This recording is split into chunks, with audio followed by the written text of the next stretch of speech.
pense que j'en vois qui baillent déjà. Que certains se sont levés très tôt ce matin. Je vous fais les conclusions tout de suite, comme ça, si vous avez besoin de partir, au moins vous aurez eu l'essentiel, c'est là. Le reste, c'est de la technique. Le reste, c'est voilà, on va discuter, mais le fond, il est là.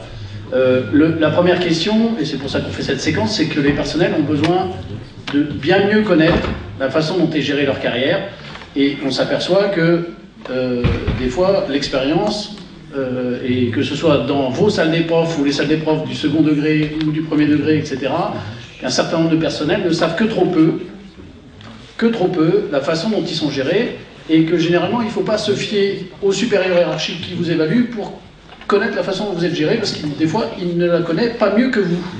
Voilà, voire même, il fonctionne avec des raisonnements sur la façon dont il est géré lui ou elle, quand il était peut-être à votre place, et il n'a pas pris en compte ce qui se passe maintenant.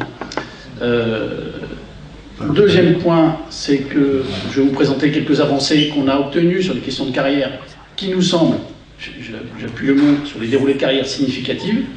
Pour autant, un certain nombre sont écrasés par l'inflation que l'on vit, et la perte salariale que subissent nos professions. Je sors de l'atelier STAPS tout à l'heure, mais je veux dire, on a même, nous, des stagiaires qui démissionnent au bout d'un an. Moi, je suis de l'Académie de Dijon, parce que financièrement, c'est compliqué pour eux de partir sur Créteil.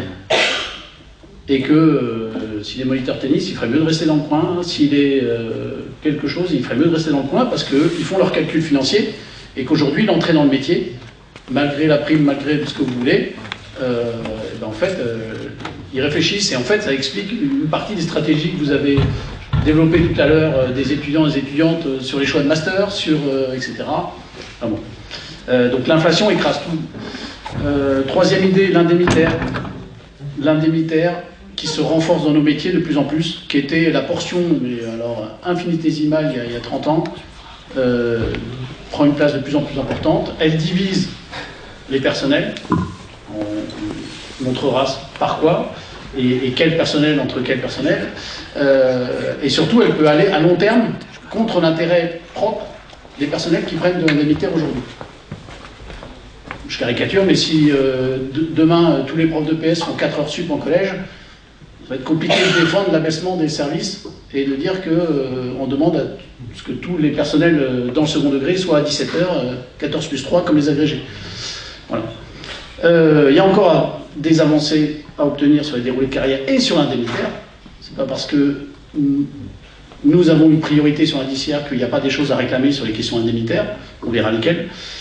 Et la question de la revendication sur les questions salariales, qui nous semblait, on va dire, absente, je ne sais pas comment on peut le dire. Je pense que dans les salles des profs, déjà, c'est une question un peu taboue. On ne parle pas trop salaire, on ne parle pas trop heures sup, on ne parle pas trop de ces questions-là. Qu'à un moment, dire que les profs étaient mal payés, c'était compliqué, puisqu'il y avait tellement de gens qui n'avaient pas d'emploi à côté, ou des conditions d'emploi dégradées, etc. Bon, aujourd'hui, cette question-là, depuis 2-3 ans, commence à être quand même balayée. Il y a plus grand monde qui vient vous dire que les profs, c'est super, que c'est bien payé et que vous êtes déjà content avec vos vacances. Là, maintenant, ça n'existe plus. Pour autant, les gestes salariaux ne sont pas à la hauteur de ce qu'ils devraient être. On est en jour de grève aujourd'hui. Je vous le dis parce que moi, tous les AED ont fait grève dans mon collège, les agents ont fait grève dans mon collège, nous on fait une collecte pour qu'ils puissent faire la journée de grève sans que ça leur impacte trop, ce sont les plus bas salaires. On verra sur l'inflation, mais aujourd'hui, par exemple, le décret sur les AESH, les accompagnants d'enfants handicapés, a été changé près de 5 fois en 2 ans et demi parce que les premiers indices étaient en dessous du SMIC. Donc en fait, à chaque fois, on a rechangé l'indice parce que c'était pas le bon. Et l'inflation fait qu'aujourd'hui, les catégories C restent à la même rémunération pendant 12 ans et pourtant ils ont changé 6 fois d'échelon. Donc ils ont 0 perspective salariale pendant 12 ans puisque leurs échelons sont en dessous du minimum. J'ai juste pris un extrait parce que quand même on s'est tous mis d'accord pour écrire des choses. je lis cette phrase, les carrières et les rémunérations des agents publics sont dévalorisées au point de faire de l'attractivité de la fonction publique un sujet d'urgence qui engage la qualité du service public. On les connaît, les problématiques de recrutement, mais je vous assure que vous les connaissez, dans le second degré, des bahuts sans gestionnaire, sans CPE, sans principal adjoint, dans un certain nombre de disciplines, ça devient très très compliqué de faire vivre le service public. Je ne parle même pas des suppressions de postes, là, là on est sur la question de pourvoir les postes qu'on a actuellement. Voilà. Je reprends par le début, vous avez une feuille de salaire à la fin du mois, en haut à droite de votre feuille de salaire, vous avez des chiffres 3 ou 4, c'est mieux quand vous en avez 4, ce sont les points d'indice que vous avez et qui constituent votre rémunération. On prend ces points d'indice, on les multiplie par une valeur du point et c'est votre salaire. Il y a 40 ans, c'était 100% de votre salaire quasiment, aujourd'hui un peu moins puisque la part indemnitaire prend de la place. Et donc vous comprenez bien que si vous voulez être augmenté, il faut changer soit la valeur du point, soit le nombre de points que vous avez. Les nombres de points que vous avez, ils évoluent au cours de la carrière. Vous en gagnez plus en changeant d'échelon, en changeant de grade, etc. La valeur du point, elle est fixée et elle bouge chaque année. Alors, je vous ai mis sur, depuis 90, l'évolution de la valeur du point. En bas, c'est 0. Vous voyez qu'on reconnaît le quinquennat Sarkozy. Enfin, voilà. On reconnaît certaines périodes politiques. Le dernier, c'est 1,5, c'est 2023. Et tout en haut, c'est le 3,5, ce qui a fait dire au ministre de la fonction publique qu'il a été le ministre depuis 30 ans, là-haut, là, qui a fait la plus grosse augmentation de salaire, plus grosse revalorisation du point d'indice. Alors si on regarde cette courbe, évidemment, c'est vrai. Il aurait pu aussi dire cette phrase, c'est-à-dire qu'en 30 ans, c'est celui qui vous a fait perdre le plus de pouvoir d'achat en 30 ans, puisque si on, évidemment, double cette courbe de l'inflation, et qu'on met les deux, donc voilà, là c'est la perte de pouvoir d'achat de 2022. Donc on a perdu plus de 3,5% sur cette année-là. Ça c'est la courbe de tendance. Hein. Et ça se cumule. Hein. Ça c'est ce que vous perdez chaque année. On est d'accord, hein, c'est ce que vous avez perdu chaque année. Donc vous pouvez regarder depuis 90, combien de fois, entre guillemets, vous avez été augmenté sur la valeur du point d'indice. Il n'y a pas beaucoup de moments où l'évolution de la valeur du point a dépassé l'inflation. Je pourrais même avoir une discussion un peu longue sur le fait que l'inflation, j'ai pris les chiffres INSEE, hein, n'est pas tout à fait ce que vous vivez réellement en inflation. Hein, puisque c'est sur un panier, enfin bon, c'est un peu compliqué, mais ce n'est pas ce que vivent en réalité un certain nombre de personnels, notamment par exemple dans les 3 dernières années, ceux qui habitent à 60 km de leur lieu de travail, par exemple. Voilà. Ou suivant votre mode de chauffage, etc. Et en fait, c'est ça qui écrase tout. C'est ça que les personnels ont des fois du mal à percevoir tout de suite. Alors, ce débat de carrière, ils le perçoivent très très vite. Nous, on le perçoit un peu moins pour une raison, c'est que, alors, ouais, il y avait ce graphique des collectifs du service public, mais c'est le même, c'est que vous progressez dans votre carrière. Vous changez d'échelon, et donc au bout de 2, 3 ans, 4 ans, au pire, vous gagnez des points d'indice. Et donc vous avez l'impression de gagner un peu plus. Je vous ai représenté 4 carrières de collègues. C'est la classe normale.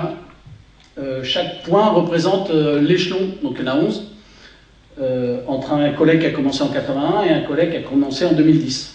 Et si je le recommençais aujourd'hui en 2015 ou 2020, ce serait encore pire.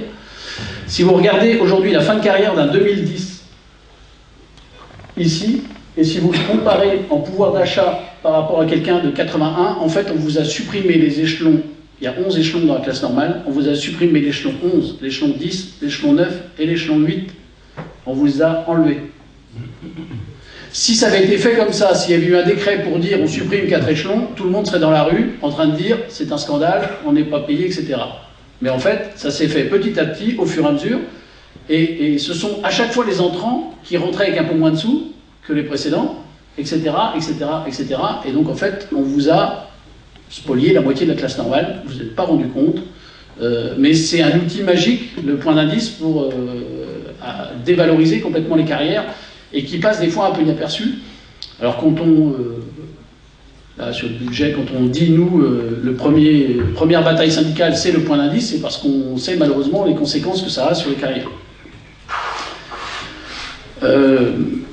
Juste avant de présenter les carrières, je vous présente juste les lignes de bataille, parce que les carrières, elles sont organisées par des ministères, nous, la fonction publique, qui donne des grandes lignes, et après, chaque ministère va décliner ou pas les grandes lignes que lui donne la fonction publique. Et d'ailleurs, on sort hier d'une journée entière avec le ministère de l'Éducation nationale sur les prochaines lignes directrices de gestion, donc qui géreront votre carrière. Donc c'est tout à fait actuel. Il y a dans cette question de la carrière des lignes de bataille. La part de l'indiciaire et de l'indemnitaire. Nous, on est plutôt sur le fait que la majorité de votre rémunération doit être sur la part indiciaire, et de l'autre côté, pour tout un tas de raisons, on pourrait développer assez longuement, mais ils ont intérêt à développer l'indemnitaire plutôt que l'indiciaire. On a quelques études dans le privé qui montrent que si, par exemple, vous devez réduire la masse globale de rémunération de vos salariés, vous avez intérêt à développer la part indemnitaire concurrentielle, parce que du coup, les personnels se regardent entre eux et ils ne regardent pas la personne qui a diminué le salaire de tout le monde. Voilà. Et donc, cette question indemnitaire, elle est éminemment politique et très intéressante, parce qu'après, ceux qui touchent beaucoup et qui ont beaucoup d'indemnitaires estiment qu'ils le méritent, puisqu'ils font beaucoup d'heures en plus, ils font beaucoup de travail en plus, ils font beaucoup de choses en plus, etc. Et que quand on n'est pas, des fois, dans la situation de celui qui ne peut pas prendre la prime, de celui qui n'est pas en situation de toucher tel ou tel machin, par exemple, dans le second degré, si je caricature, le TZR, pour moi, dans l'Académie de Dijon, affecté au fin fond de la Nièvre, à 2h30 du rectorat, qui n'aura jamais de stagiaire MEF, qui n'aura jamais un certain nombre de choses, qui n'a pas choisi d'être dans son établissement, donc qui n'a pas de prime éducation prioritaire, dont le principal ne l'a pas nommé Pépé parce que le principal n'en voulait pas et parce qu'il lui casse un peu trop les pieds. Voilà, il y a une vraie question sur un indemnitaire, une part de bataille sur la connexion de votre carrière à l'évaluation. Nous, on continue de défendre le fait que votre carrière elle devrait avancer indépendamment de votre évaluation, ce qui se passe dans un certain nombre de corps. D'ailleurs, plus vous montez dans les rémunérations, moins la rémunération est liée à l'évaluation. Les recteurs, ils touchent tous le haut de la prime. Ne vous inquiétez pas. Madame Mavenel, qui est partie dans un groupe privé de formation dans le supérieur, ancienne rectrice de Versailles, touchait le haut de la prime. Ne vous inquiétez pas. C'est insupportable pour quelqu'un qui touche 5 000, 6 000, 7 000 euros mensuels de toucher le mois d'après 5 500. C'est pas possible. Par contre, c'est un système qui est beaucoup promu en dessous, en disant, bah, suivant votre évaluation, vous avancerez plus vite, etc., vous toucherez mieux, etc. La question du management, bon, ce serait un peu long à détailler, mais quand même, nous, ils ont tout intérêt à ce que, pareil, renforcer la conflictualité dans les établissements du second degré. C'est-à-dire que ils ont plutôt intérêt à ce que ce ne soit pas le recteur qui soit en première ligne, mais bien les chefs dans chaque établissement.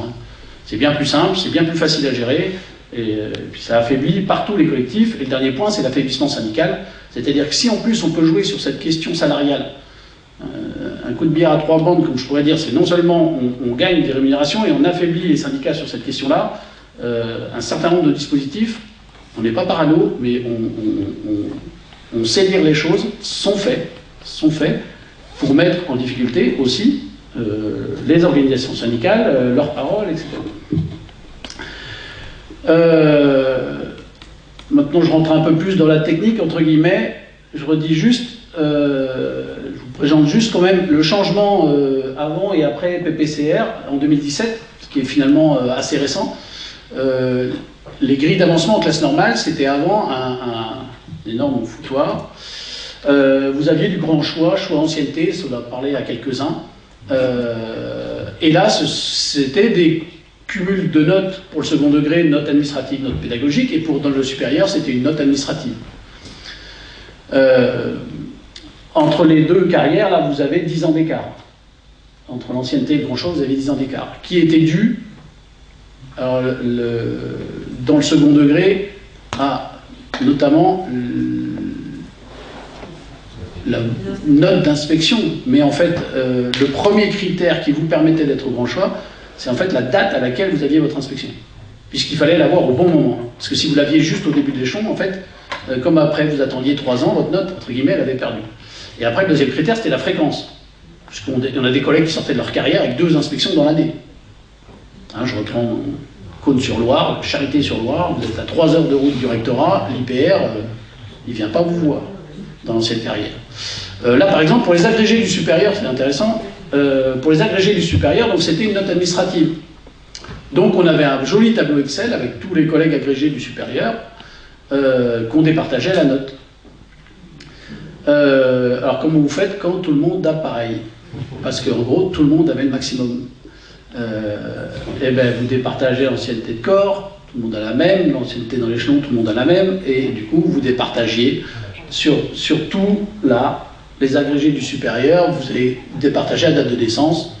Voilà. Alors le ministère ne l'écrit jamais, puisqu'il n'a pas le droit, puisque c'est un critère de discrimination, mais c'était la dernière case du tableur, dernière colonne, qui triait les collègues. Et en plus, nous, on avait une petite particularité avec l'agrégation d'EPS, c'est qu'elle est arrivée plus tard que les autres. Donc nous, on était déjà, à le premier critère de départage d'entrée dans le corps, on était un peu mort. Déjà, pour les anciens, ceux qui étaient plus anciens, mais même ceux qui sont rentrés aujourd'hui, vous regardez aujourd'hui les ratios de l'agrégé interne et de l'agrégé externe.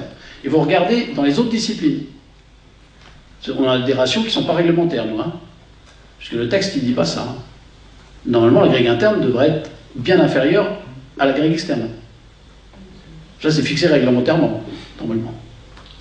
Vous regardez les ratios de toutes les autres disciplines, ce ne sont pas les ratios qu'on a entre l'agrégé externe et l'agrégé interne en nombre de postes. Donc en fait, nous, les collègues rentraient en agrégation bien plus tard que dans toutes les autres disciplines.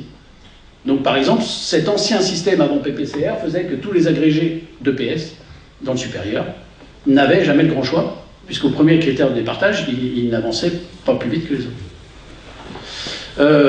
Donc on a obtenu le changement en 2017. Maintenant, il y a une carrière qui est linéaire pour tout le monde. Donc nous, on trouve que c'est plus juste. J'ai pas le temps, on a fait plein de calculs à l'époque qu'on pourrait vous repasser.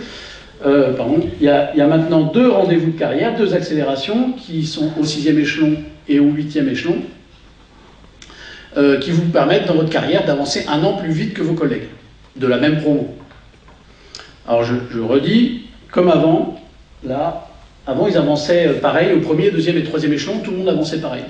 Donc là maintenant, tout le monde avance pareil du 1er au 6e échelon. On n'a jamais reçu un courrier au SNEP, peut-être ailleurs. On n'a jamais reçu un courrier de collègues qui trouvaient scandaleux d'avancer aussi vite que les copains et les copines de la même promo. Là où les collègues se posent des questions, c'est quand on commence à avoir des avancements différenciés. Quand j'ai appris que mon copain, qui est de la même promo dans le bahut d'à côté, a avancé 6 mois plus vite que moi, ou ma copine, qu'on a à peu près la même expérience, la même formation, ah ben là, on commence à se poser des questions. Et cette question du mérite, de la concurrence entre collègues, elle se pose si la grille, elle vous pose des questions. Mais si la grille ne vous pose pas de questions, personne ne se pose cette question-là au départ. Les collègues, ils font leur métier.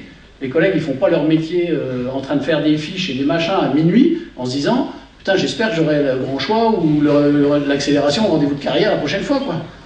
Personne ne fait ça. Par contre, ça fait tourner en boucle une fois que vous ne l'avez pas.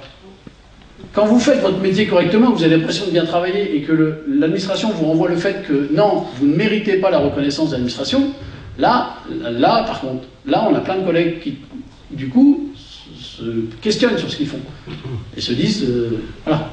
Et plutôt que l'idée libérale de dire ça motive tout le monde et les collègues se disent, le lendemain d'avoir appris qu'ils n'ont pas l'avancement accéléré, tout le monde se remet au travail, parce qu'avant ils se disaient, bon, j'ai le pied sur la pédale de frein, je vais tranquille. Là, non, ça ne remotive pas personne. Hein. Ce n'est pas les courriers qu'on reçoit. Ça ne motive personne, ça fâche tout le monde. Et c'est plutôt les collègues qui nous disent bah, je vais plutôt laisser tout tomber ce que je faisais, plutôt que de m'en remettre encore plus pour la prochaine fois. Le débouché de carrière, juste qu'on a obtenu en 2017, c'est que les carrières des enseignants s'arrêtaient à la hors classe. Il n'y avait que 2 grades chez les profs de PS, chez les agrégés. Il y a eu, après 2017, 3 grades, la classe exceptionnelle. Donc chez les agrégés, ça terminait hors échelle A, et ça termine maintenant hors échelle B. Et chez les profs de PS, ça terminait à la hors classe, ça termine à hors échelle A. Si vous faites cette petite différence entre 972 et 783, vous verrez que le chiffre, la différence est très intéressante pour le coup.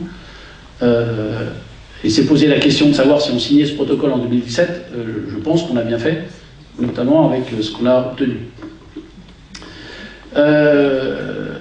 Je vais assez vite sur la carrière et dans la classe normale. Donc vous avez 2 rendez-vous de carrière au 6e et au 8e échelon, et 1 au 9e échelon. Vous êtes évalué sur des items. On va juste regarder rapidement. Hein. Vous êtes évalué sur 4 niveaux. Donc vous êtes soit consolidé, satisfaisant, très satisfaisant, voire excellent. Vous avez ensuite une appréciation finale qui vous est donnée par le recteur ou par le ministre. Appréciation finale que vous pouvez ou pas contester. Voilà. Suivant, après, vous faites un recours, on est examiné en CAPA, enfin oui, en CAPA, maintenant. Et cet avis accélère ou pas votre passage à l'échelon supérieur dans la classe normale, au 6e et au 8e échelon, donc pour passer au 7 et pour passer au 9. Alors il accélère ou pas, puisque c'est un quota, hein, puisqu'on fixe par avance que seulement 3 enseignants sur 10 auront l'accélération. Hein, c'est pas parce que vous avez eu des bons résultats, vous êtes avancé, c'est d'abord 30%. Voilà. Donc on limite à 30%, donc s'il y a 40% de collègues qui ont l'avis excellent, le meilleur, bon bah comment on fait? Ben, on refait comme avant. On remet l'ancienneté dans le grade, on remet, etc. Et on remet à la fin la date de naissance, puisque les collègues sont pareils. Et pareil, si vous demandez, ils ne vous diront pas que c'est la date de naissance, mais c'est comme ça que ça se fait pour les 2 accélérations. Alors notamment chez les agrégés, puisqu'on est au-delà des plafonds, on est à 45% d'avis excellent, donc des collègues ont l'avis le plus fort, mais n'ont pas l'avancement accéléré. Je vous mets juste la grille sur laquelle normalement vous êtes évalué à ces 3 rendez-vous de carrière. Vous apprécierez la finesse d'évaluation sur chacun des items que peut avoir votre chef de service sur un certain nombre de choses. Enfin, je veux dire, on a une grille un peu plus longue, nous, dans le second degré, puisqu'on a une partie IPR, une partie chef d'établissement et une partie commune 2. Enfin, je veux dire, vous avez... on a la même sur contribuer à l'action de la communauté éducative, coopérer avec les parents d'élèves ou les partenaires de l'école, etc. Si pour avoir mon meilleur avis, il faut qu'après que j'ai appelé chacun des parents de la classe dont je suis le principal, appeler le principal pour lui dire que j'ai appelé un parent, enfin je veux dire, on s'en sort plus. C'est pour ça qu'on demande, c'est le point de départ, qu'on demande une déconnexion entre l'évaluation et l'avancement. Parce que si votre évaluation est connectée à l'avancement, vous avez plutôt intérêt à montrer que vous êtes bien calé dans l'évaluation et pas à faire votre travail. Et je peux avoir un très bon avis sans faire le travail qui m'est demandé, mais en passant beaucoup de temps à montrer que je suis dans le cadre. Voilà. Et en fait, ça détourne les collègues de l'objectif qui est premier, qui est de faire cours le mieux possible aux élèves, d'appeler les parents quand il y a besoin, etc., etc. Voilà. Donc vous pouvez passer un bout de temps sur chaque item. Voilà. Le problème qu'on a dans l'université spécifique à vous, c'est quand même que sur ces rendez-vous de carrière, la gestion des ressources humaines dans l'université étant un peu plus compliquée qu'ailleurs, apparemment, faire des listes, c'est compliqué, donc des fois les collègues sont oubliés. Et on s'aperçoit 1 année après, 2 années après, qu'ils oh mince, il aurait dû avoir le rendez-vous de carrière. Là pour le coup, des fois c'est pas votre chef de service, hein, il n'est pas au courant, mais on a quand même une proportion de rendez-vous oubliés dans le supérieur qui dépasse l'entendement et qui dépasse bien ce qui se passe dans le second degré. Donc ça, pour le coup, c'est une vraie spécificité du supérieur, un peu problématique, puisque quand vous n'avez pas de rendez-vous de carrière, on vous fixe quand même une appréciation. Et souvent, bien sûr, on ne vous met pas la meilleure puisqu'on ne vous a pas vu. Donc c'est des fois le recteur ou le ministre qui... Enfin, le ministre, il y a autre chose à faire, mais des services qui posent une appréciation, et puis comme on ne vous a pas vu, on met très satisfaisant ou satisfaisant, et puis voilà. Ça, c'est pour la classe normale. Le 2e grade, l'accès à la hors-classe, donc c'est votre rendez-vous de carrière, le 3e, qui fixe l'appréciation. L'appréciation, elle est un accélérateur ou pas de ce passage à la hors-classe. Mais par contre, l'accélération, elle ne vous interdit pas d'être promu, contrairement à ce qui se passait avant 2017. Avant 2017, les collègues dans le supérieur, comme vous n'aviez qu'un évaluateur, si vous aviez l'avis favorable de votre chef d'établissement, de votre directeur de service, chef de service, et bien en fait, en administratif, un avis favorable, c'est pas trop un avis favorable. Un avis très favorable, c'est un avis favorable. Il faut comprendre le langage administratif. Un avis favorable remplit pleinement ses missions, Une appréciation qui est libellée, remplit pleinement ses missions, c'est ne fait pas grand-chose. Je vous le traduis, parce que ça, on en lit à l'appel des fois. Ah, mais, parce qu'il y a du langage entre un chef de service qui veut ne pas fâcher la personne à qui il écrit l'appréciation et qui sera visible, et qui va envoyer un signal au-dessus. Alors je vous le dis, un avis favorable, ce n'est pas un avis favorable. Extrêmement favorable, très favorable, ok. L'avis favorable, non. Donc avant 2017, avis favorable, c'est en clair, vous attendiez votre tour. Voilà. Là maintenant, le barème qu'on a obtenu, donc vous avez à gauche l'appréciation du rendez-vous de carrière, excellent, très satisfaisant, satisfaisant, consolidé, ça vous donne des points. Et en haut, vous avez l'ancienneté dans la plage d'appel. Vous commencez à être éligible à leur classe à 9+2. Donc là, après, vous avez l'ordre de promotion. Les premiers promus sont ceux qui ont 245 points. Voilà. Et etc. On descend dans le tableau. Alors des 11+3, aujourd'hui, ça n'existe plus. Les 11+2, ça n'existe quasiment plus. Les 11+1, ça commence, puisqu'on a des collègues qui ont eu satisfaisant. Donc en agrégé, les collègues qui ont eu satisfaisant en 2018, ils vont être promus cette année. Voilà. Vous voyez l'ordre des promotions, c'est-à-dire qu'en fait, dans le barème, même si vous avez à consolider, vous êtes promu. C'est-à-dire même si vous êtes très fâché à votre chef de service, même s'il vous met la pire appréciation du monde, vous passez 5 ans, voire même 4 plutôt, 4 ans après le collègue à leur classe. Avant, c'était irrémédiable. Alors, je ne parle même pas de défavorable à l'époque, mais avec favorable, vous attendiez votre tour indéfiniment. L'accès à leur classe, il se détermine par un ratio. S'il y a 100 personnes qui peuvent y accéder, on détermine un pourcentage et c'est ce nombre de personnes qui y accèdent. Il était de 18% avant. Cette année, on a obtenu 21%, 22% l'année prochaine, 23% dans 2 ans. Donc vous comprenez bien que ça fait un peu plus de promus chaque année. Donc ça, c'est valable, quelle que soit votre affectation, hein, pour tous les personnels profs de PS, agrégés, CPE, etc. J'ai juste fait un calcul sur combien ça fait. Parce que quand on va discuter avec le ministère, on regarde ce qu'on va leur coûter, entre guillemets, chaque mesure. Et là, c'est ce qu'on gagne en nombre de places. Donc par exemple, l'année dernière, chez les profs de PS, là en rouge, on avait 6584 collègues qui pouvaient passer leur classe, 18%, donc on avait 1185 places. Donc on a eu 1185 promus qu'on a été chercher dans le tableau que je vous ai montré avant. Donc on a regardé par barème qui passait, etc. Cette année, avec 21%, j'ai appliqué le même nombre de promouvables, et puis vous regardez que ça nous fait à peu près 200 promus de plus. Voilà. Je vous ai mis juste les chiffres sur 2023, voilà, ça fait quasiment 200 promus de plus, chez les agrégés presque 500, etc. C'est assez intéressant de gagner sur le ratio, puisque ça se cumule en fait, au fur et à mesure des années, et surtout, ça paraît pas grand-chose, mais en fait vous êtes promu à peu près une année plus tôt avec ce nouveau système.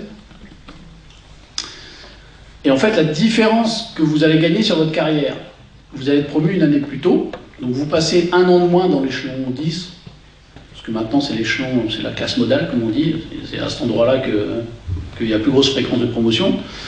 Vous êtes promu à l'échelon 10, donc vous passez 1 an de moins dans l'échelon 10, et vous passez 1 an de plus en fait dans le dernier échelon de votre carrière.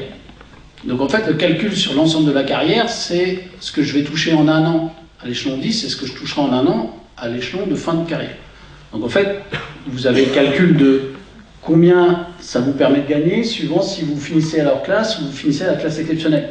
Quelqu'un qui est promu à l'échelon 10, s'il termine à la classe exceptionnelle sa carrière, sur l'ensemble de sa carrière, il gagne 20 000 € de plus. Voilà, et donc après vous croisez chaque échelon avec chaque fin de carrière. Normalement en supérieur, il n'y a aucune raison que personne ne termine en dehors de la classe exceptionnelle. Pour autant, qu'on fasse les promos dans l'ordre, ça on verra tout à l'heure. Donc il y a le même tableau, hein, pour les agrégés c'est le même calcul, mais voilà, vous changez les indices, vous changez les indices de fin, les indices d'échelon, etc. Mais ça permet de dire, sur cette mesure de carrière, en fait elle permet en moyenne, par exemple pour les agrégés, de gagner entre 10 et 15 000 € de plus sur l'ensemble de la carrière. Alors, qu'on soit bien clair, hein, c'est pas l'année où vous êtes promu, vous gagnez plus, hein, c'est sur l'ensemble. Je vous montre la classe exceptionnelle. Donc le 3e grade, très intéressant financièrement pour les PEPS et certifiés, et bon, un peu moins intéressant, mais intéressant quand même pour les agrégés, puisque vous passez à une autre hors échelle. La classe exceptionnelle, elle fonctionnait avec un contingent. Donc c'est-à-dire que le ministère avait pensé un nombre maximum de personnes promues à la classe exceptionnelle. Je vous donne les chiffres, ils sont là. On est 28 000 au novembre 2022, on est 28 840 profs de PS. Donc si on prend 10% de ses collègues, c'est 2 884. L'année dernière, on avait en novembre 2022 2 542 promus. Ça veut dire qu'on arrivait au bout de la classe exceptionnelle et de la fermeture des promotions. Il restait 300 promotions possibles. Alors, comme on a obtenu qu'on ne soit plus à 10% mais à 10,5%, ça a réouvert quelques places et comme il y a quelques collègues qui ont pris leur retraite, ça permet 600 promotions à la classe exceptionnelle cette année.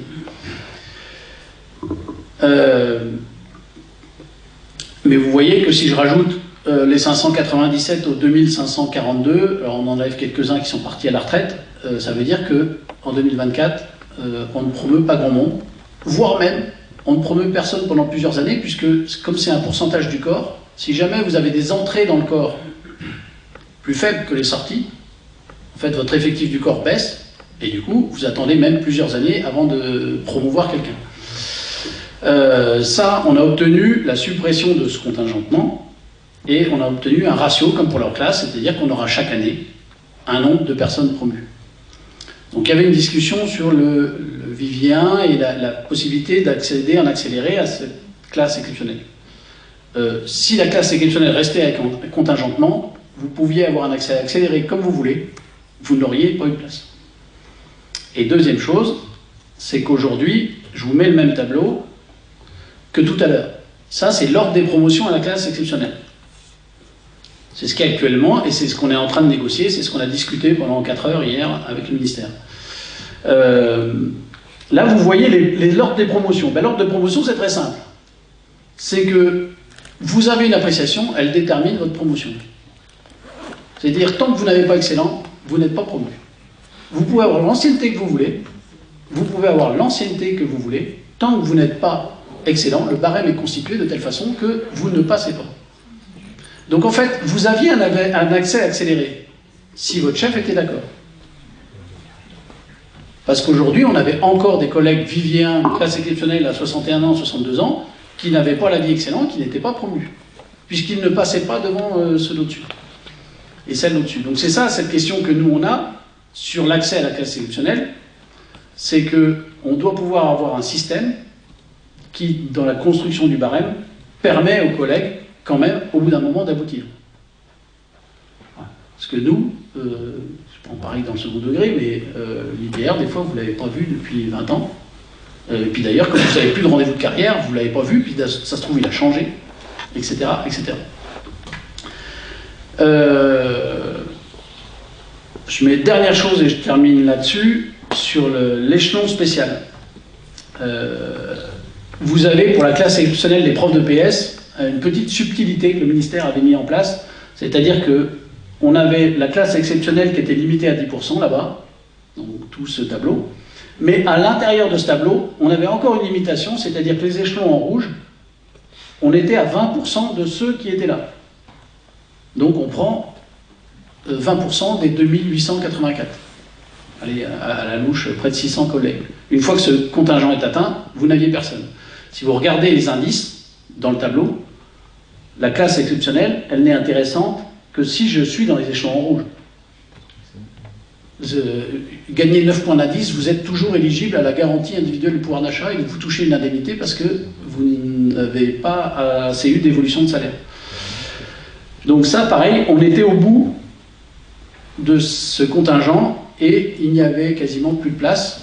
Donc ce contingent a sauté et maintenant tous les collègues qui seront promus à la classe exceptionnelle, quand ils auront les 3 ans d'ancienneté ici, passeront au HEA1, HEA2, HEA3, des échelons qui durent en plus une seule année.